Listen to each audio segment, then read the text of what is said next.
Bonjour à tous. Alors, pour ceux qui étaient là, du coup, dans le chat Twitch, j'avoue mon erreur. J'ai, je voulais enregistrer cette vidéo.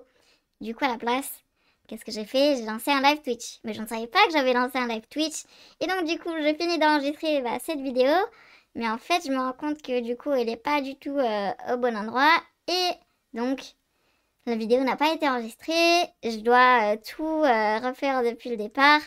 C'est magnifique, tout est beau, tout est joli. Voilà. Sinon, on se retrouve du coup pour une nouvelle vidéo. Enfin, nouvelle pour vous, mais pas pour moi. Même quoique, il y a des chances que ce ne soit pas nouvelle pour vous non plus. À savoir donc, moi qui joue contre des bots Chesscom. Donc, le premier bot contre qui on va jouer aujourd'hui, ça va être Martine. Alors, Martine, apparemment, il a appris les échecs de manière à ce qu'il puisse jouer contre ses enfants. Ça dit qu'il gagne la plupart du temps contre ses enfants. Il faut voir ce qu'on vaut contre lui. Ok, donc c'est parti. Ah là là, j'ai pas du tout le seum. Pardon, hein. C'est parti donc, allez, Martine, allez, à toi de jouer. Donc il a commencé par D4. Ok, effectivement, D4, ça correspond aux trois principes d'ouverture, à savoir occuper le centre avec le pion. C'est un très bon premier coup. Donc D5, je réponds par D5. Ah, fou E3, c'est pas terrible comme coup parce que on va se mettre en travers de ce pion E3 justement. Et le problème, c'est qu'ensuite, on va pas forcément pouvoir développer le fou de case blanche. Donc, je rappelle encore une fois les trois principes d'ouverture étant contrôler le centre, développer ses pièces et mettre le roi à l'abri. Bah, si on peut pas sortir ce fou-là, du coup, on aura plus de mal à mettre le roi à l'abri. Donc, en fait, c'est vraiment tout le côté, toute la conception de fou E3 qui va pas. Cavalier F6, donc moi je contrôle le centre, tranquillou bilou. Et là G4. Alors G4, j'ai l'impression que malheureusement ça donne juste un pion. Donc, je vais prendre ce pion du coup. Le bot qui dit ça fait du bien de prendre quelque chose. Oui. Là je vais prendre le fou. Et en fait le problème que vont avoir les blancs, c'est que là, toutes ces cases-là, elles vont être très très faibles. Donc du coup, je vais pouvoir faire un coup comme je pense E5. En fait, mon but c'est simplement de mettre une dame ici en H4. Donc voilà, ça me laisse faire ce coup dame H4. Et là, le problème c'est que le roi il est déroqué en fait. Donc il pourra plus jamais faire le roc. Donc c'est déjà un très bon signe pour moi. Donc moi, ce que je vais continuer à faire, c'est cette sortie. Peut-être je devrais protéger ce pion D5 parce qu'il est attaqué par le fou. Si jamais les blancs prennent ici, il va être attaqué par la dame aussi. Ou alors, non, j'ai une meilleure idée. Ça, c'est beaucoup mieux. E4, non seulement ça protège lui en même temps, mais aussi E4, ça empêche le cavalier de sortir. Donc là, fou H3, malheureusement, je pense que c'est pas un très bon coup. Parce que les blancs n'ont pas vu que le fou était protégé seulement une fois. Il était attaqué deux fois par mon fou C8. Donc je peux simplement prendre ce fou. Et on se retrouve du coup avec une pièce de plus à présent. Et là, alors j'ai une petite idée derrière la tête avec ce coup fou E7. C'est que là, je vais pouvoir faire fou H4 et regardez là, le roi qui a un grand danger. Malheureusement, je peux pas faire échec et mat tout de suite. Mais si remarque, c'est pas loin du tout. Si je prends ce pion ici, alors s'il joue roi F1, ça y est, j'ai échec et mat tout de suite. Non, il joue au roi G2 évidemment. Roi G2, du coup, ben, roi G2, qu'est-ce qu'on fait? Parce que le roi, il va se barrer ici. Est-ce qu'on fait petit roc? Ouais, on fait plutôt petit roc. C'est parti, donc petit roc. Et on va essayer de ramener la tour comme ça. Donc là, on va pousser F5. Le but, c'est vraiment de ramener la tour en attaque le plus vite possible. Ok, donc là, madame est attaquée, donc je dois faire dame F2 échec. Le roi qui n'a pas d'autre case que H3. Et maintenant, je vais ramener ma tour en attaque. Donc à savoir, tour F6, tour H6. Hop, tour H6. Et là, je vais menacer un échec à la découverte qui va être terrible. D'ailleurs, cet échec, il fait échec et mat. Hein. Je pense que tous les coups de fou font échec et mat. C'est quand même marrant. Je vais faire du coup fou G5, allez, échec et mat. Voilà. Donc Martine qui a été très gentille avec moi. Déjà en me donnant ce pion G4. Bon, déjà, fou E3, c'était pas un très bon coup. Mais déjà, en plus, en me donnant ce pion G4, ça m'a permis du coup de ramener la dame en H4 pour faire cet échec. Et là, c'était déjà très très mal embarqué. Avec ce coup E4 en plus, qui est hyper embêtant pour les pièces blanches, c'est-à-dire que ça laisse pas le cavalier sortir en F3. Bah ouais, c'est quand même déjà fini, j'ai envie de dire. Hein. Parce que non seulement j'ai un pion de plus, mais en plus de cela, le roi est déroqué, donc il peut plus se mettre à l'abri. Et là, ça va être très compliqué pour les blancs de revenir dans la partie. Bon, il se trouve que il se trouve qu'au coup d'après, Martin était encore plus gentil et m'a donné une pièce en un coup, enfin en deux coups du coup. Mais ensuite, voilà, c'était assez linéaire, on va dire. Le but, c'est vraiment de ramener un maximum de pièces sur le roi qui est un peu à découvert. Et en ramenant suffisamment de pièces, eh bien, on va tout simplement faire échec et mat. Donc là, j'ai ramené la tour et voilà, l'échec et mat s'en est suivi assez rapidement. Ok, bon, Martin, du coup, ça c'était le premier bot, donc à 250 Elo. On va voir du coup un deuxième bot. Donc on va jouer contre Karim. Alors Karim, il est 850 Elo. Et donc la description de Karim, c'est qu'il aime bien bouger son pion F pour donner un peu d'air à son roi. Il sait que c'est une stratégie risquée, mais pour l'instant, personne ne lui a prouvé. D'accord, Karim. Bah écoute, Karim, je relève le défi. Je vais te prouver que ta stratégie de pousser le pion F est pas terrible. Donc c'est parti. Allez, Karim, c'est à toi. La scène est à toi. Ok, donc F4, effectivement. On va essayer le coup E5. Alors le coup E5, normalement pour les joueurs, donc ça, c'est ce qu'on appelle l'ouverture Bird. Et donc pour les joueurs de Bird, ils doivent absolument connaître ce coup E5. Effectivement, le meilleur coup, c'est de prendre un E5. Donc là, maintenant, ce que je voulais faire, c'est le coup D6. Et donc, si les blancs reprennent ce pion, je vais prendre du fou et j'aurai sacrifié un pion vraiment pour la dynamique sur le roi adverse. Bon. Les blancs n'ont pas pris ce pion D6, donc maintenant je vais tout simplement reprendre mon pion. Et on va voir ce qu'il en est. Alors cavalier 4, c'est pas un très bon coup, parce que tu ne développes pas des pièces, et généralement on n'aime pas trop bouger la même pièce plusieurs fois dans l'ouverture en fait. Donc c'est pour ça que cavalier 4, c'est pas terrible, parce que ça aide pas vraiment au développement de tes propres pièces en fait. Alors cavalier E4...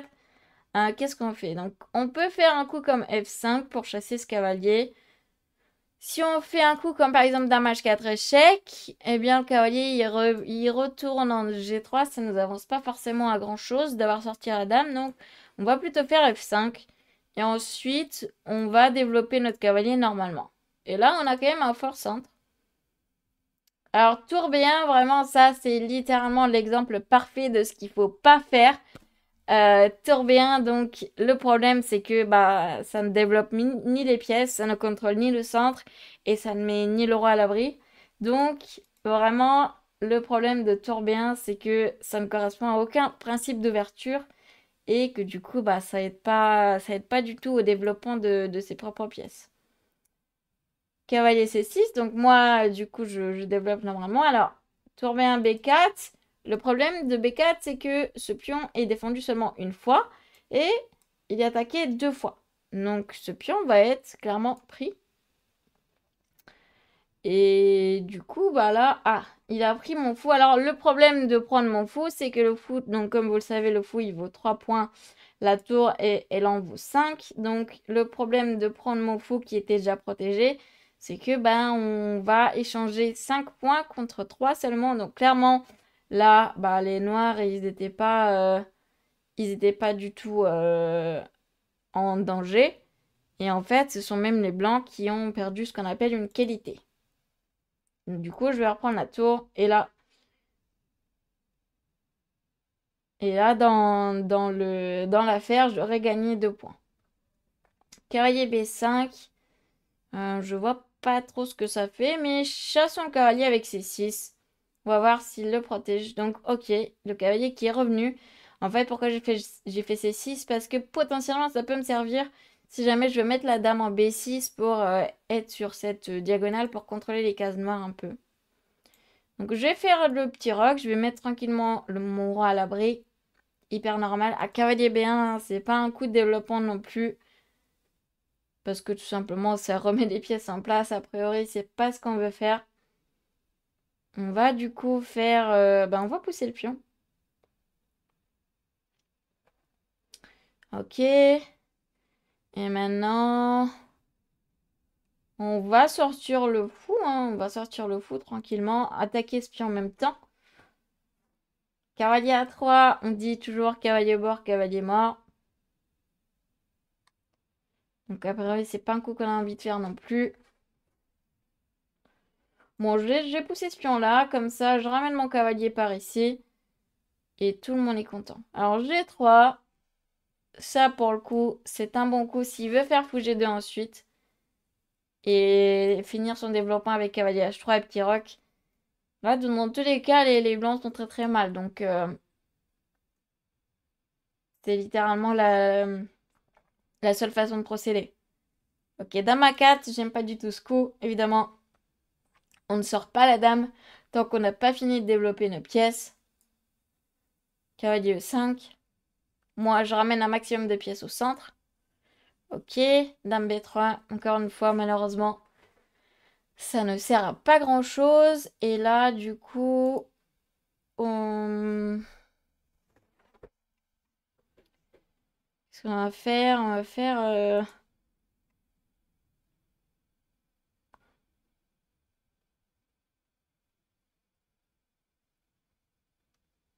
j'essaie de ramener un maximum de pièces, hein. Sur son roi pour l'instant. Ok, ça me dérange pas du tout parce qu'en fait, le problème d'avoir pris ce pion, c'est que ça ouvre cette colonne B. Je vais prendre ce pion, du coup, qui était attaqué 2 fois.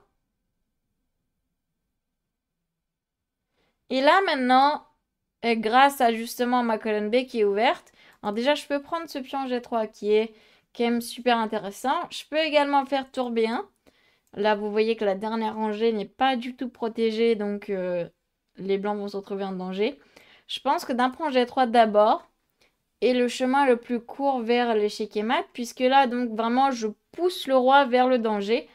Et là, je vais pouvoir donc activer ma tour de cette façon-ci. Ah, ouais, là en plus, la tour qui malheureusement quitte la première rangée, bah, elle quitte aussi la défense du cavalier, donc je vais pouvoir prendre le cavalier. Et je vais pouvoir prendre également le fou, ça fait échec. Là, on n'est pas... Ouh! Ouh là là! Ouh là là! Ouh là là, j'ai failli me prendre ma temps 1. J'ai vraiment... Oh là là, quelle horreur. J'ai failli me prendre ma temps 1.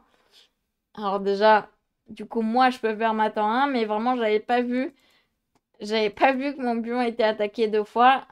J'étais très près de faire tour B1 avec idée, tour B8 pardon, avec idée je double les tours sur la colonne B. J'avais pas vu que ce pion était attaqué. Je n'avais pas vu que le fou du coup était attaqué 2 fois et que moi je peux faire ma tour d'un coup du coup avec dame prend fou tout simplement. Mais voilà, il faut que je fasse un petit peu plus attention. J'ai failli perdre contre Karim. Karim 850 Elo, ça aurait été pas incroyable, hein. Vraiment, vraiment pas incroyable. cette vidéo n'est vraiment pas truquée. Bref, du coup, Karim, le problème qu'il a eu, Karim, c'est que déjà l'ouverture c'est quand même pas terrible, hein. Elle a commencé par un F4, c'est quand même pas terrible. Et en plus de ça, voilà, j'ai eu un cintre très fort très rapidement. Et voilà, et clairement tous ces coups de pion et de tour sur le côté, ça aide pas du tout au développement. Vraiment à bannir, mais tout de suite, hein. Il n'y a pas y a pas d'équivoque possible. J'ai fait le petit rock, j'ai mis mon roi à l'abri et j'ai essayé de ramener un maximum de pièces vers le centre. Et, et finalement, après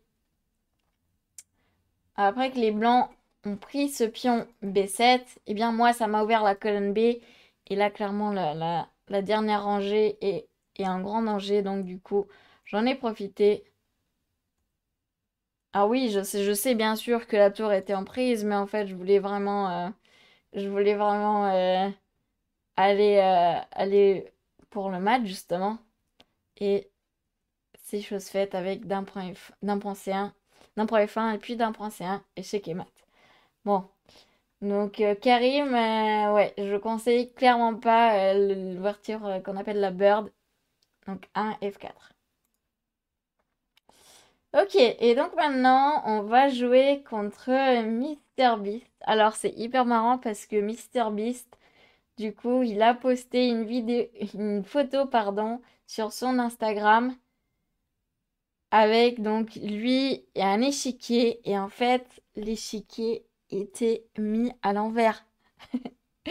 Du coup, Chess.com, pour se foutre de sa gueule, ils ont fait donc le bot qui était déjà là, MrBeast. Et ils ont aussi inversé le roi et la dame sur le bot. Du coup, je me demande ce que ça va donner avec vraiment le roi et la dame inversés. Mais en fait, finalement, c'est carrément tout l'échiquier qui est mis à l'envers. Du coup, toutes les cases sont inversées. C'est-à-dire que toutes les cases noires devraient être des cases blanches et vice-versa. Bon, du coup, c'est parti. Allons voir ce que ça donne, hein. Ça devrait être intéressant. Alors, MrBeast qui, du coup, a un elo de 1100. Et il est donc... évidemment, c'est le plus grand youtubeur. Mais il a joué dans le PogChamps 3. Il a joué dans PogChamps 3. Et donc, c'est aussi un joueur d'échecs amateur. Ok, donc cavalier F3. Oui, d'accord. Il s'appelle ça cavalier F3. C'est vrai que on a l'habitude que la case F3 soit blanche, mais du coup, ils appellent quand même ça cavalier F3. Ok, bon, c'est parti. Du coup, j'envoie mon pion D5. Je vais essayer d'avoir un fort centre. Je vais faire G6, coup G7 et E5. Encore une fois, les cases sont inversées pour la blague. Ah, il m'empêche de faire E5. C'est franchement, c'est une très bonne ouverture de la part de MrBeast. Moi, je développe mes pièces normalement. Il met le roi à l'abri. Non, franchement, là, c'est de loin le bot qui a le mieux joué l'ouverture. C'est même une ouverture qui existe et une ouverture très correcte. Ok, bon, je vais pousser ce pion en C6. Ok, C4. Pour le moment, encore une fois, c'est quelque chose qui existe. Alors, j'ai pas forcément intérêt à prendre ce pion C4 parce que cavalier prend. Il va y avoir un beau contrôle sur cette case. J'ai pas envie de prendre et de bien placer ce cavalier. Donc, je vais plutôt faire un coup comme A5. Avec idée A4. Ok, donc dame ici. On va essayer d'attaquer la dame déjà comme ça. On va voir s'il... Oh, il l'a vu. Il l'a vu. Incroyable. Non, ok, là, c'est quand même un bon niveau de botte. C'est quand même un très bon niveau de botte. Donc, dame B3 qui attaque mon pion B7. Alors, du coup, qu'est-ce qu'on va faire? On défend.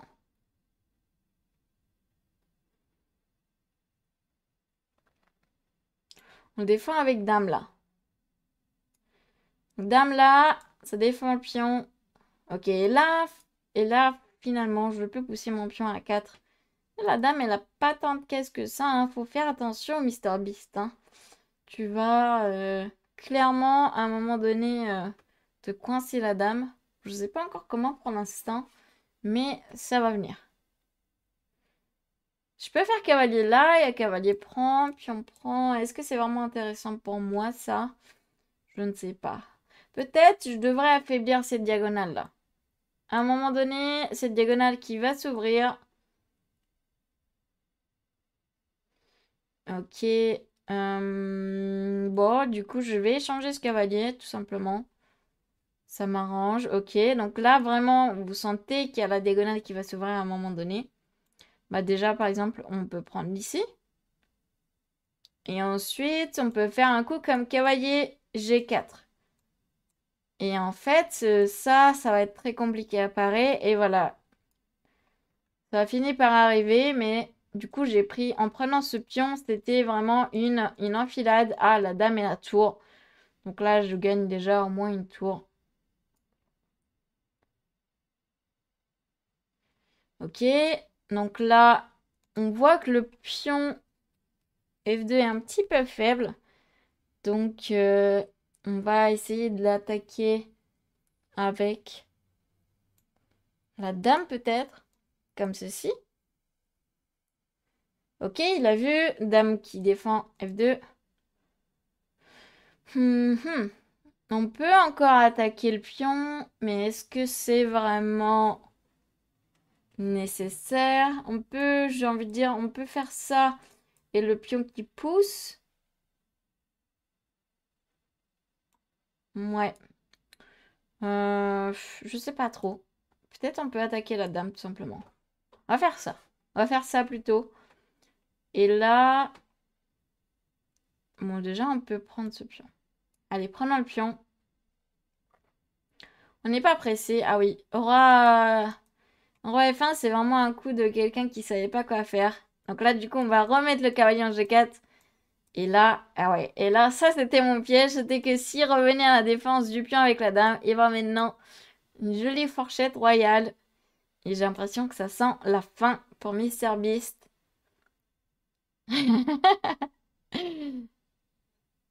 La question du bot, c'est est-ce que tu aimes ma donation de dame?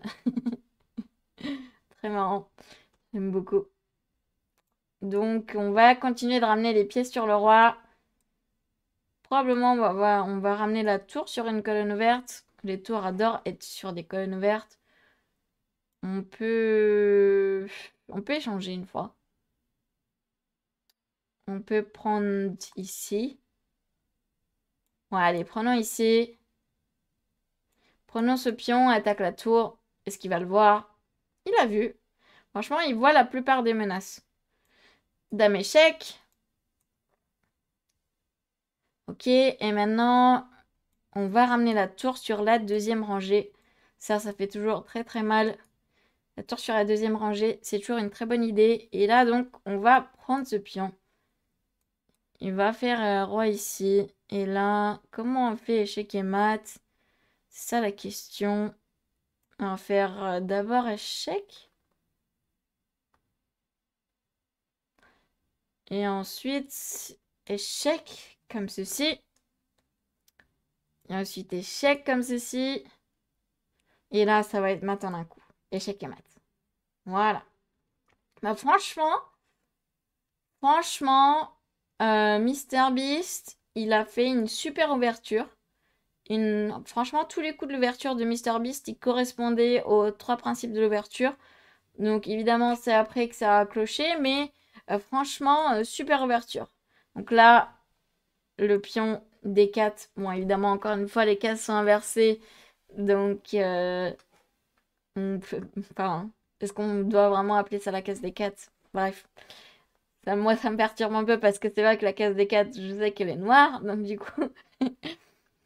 Mais du coup, supposons qu'il a fait D4. Donc là, c'était une ouverture bah, parfaitement normale, parfaitement symétrique. J'ai beaucoup aimé le coup C4 qui challenge le centre. J'ai fait le coup A5. Dame, dame C2 fou F5, dame B3, dame C7. Voilà, je défends mon pion.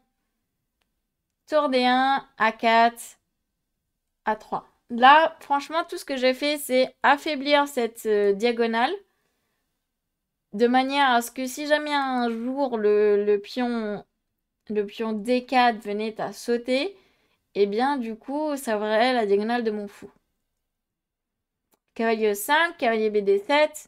Et donc là, vraiment, voilà, ça correspond tout à fait à mon plan. C'est-à-dire de faire sauter, du coup, tous les pions sur cette diagonale. Et bah, c'était ce qui a eu raison de MrBeast, hein, puisque là, j'ai pris une tour, donc c'est déjà beaucoup trop. En plus de ça, le roi F1, c'était vraiment un coup de je sais pas quoi faire. Effectivement, le bot a demandé, OK, what's the plan after this? Donc, effectivement, il savait pas quoi faire. Et il se trouve que je suis revenue. Et donc, je menaçais encore une fois le pion, mais l'autre pion aussi. Et donc, sur dame F3, j'ai fait cette fourchette royale qui a achevé MrBeast. Ensuite, j'ai changé quelques pièces. J'ai ramené ma tour en deuxième. Vraiment, il faut ramener un maximum de pièces sur le roi. Je le répéterai jamais assez. Quand vous avez surtout de l'avance matérielle, essayez de ramener les pièces sur le roi pour faire mat le plus rapidement possible. C'est clairement ce que je vois dans les parties de débutants qui n'est pas vraiment fait. Donc, encore une fois, le but du jeu, c'est pas d'avoir 5 dames sur l'échiquier, hein. Le but du jeu, c'est de faire mat. Donc, ce serait effectivement logique de ramener un maximum de pièces sur le roi adverse.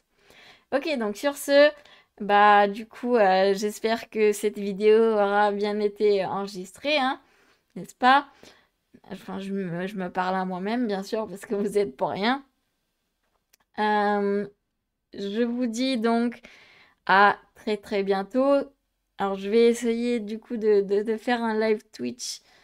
Je sais pas, un jour peut-être, hein, mais surtout les vidéos YouTube, hein, c'est vrai que c'est très chronophage pour moi. J'en fais une tous les 2 jours, vraiment. Et donc, je remercie très très chaleureusement tous ceux qui souscrivent, qui s'abonnent à ma chaîne. Je remercie encore plus chaleureusement, mais tout aussi chaleureusement finalement en fait, parce que c'est vrai que si vous n'en avez pas les moyens, bah, c'est tout aussi bien de me soutenir de manière vraiment gratuite. Donc, un grand merci pour votre soutien. Et ceux qui donnent sur Tipeee, donc je vous invite à aller voir dans la description de ma page mon compte Tipeee. Bah, un grand merci à eux, vraiment. Moi, ça me permet de pouvoir manger. Donc, je suis très reconnaissante à toute forme de soutien. Et donc, je vous dis à très très bientôt. C'est ciao!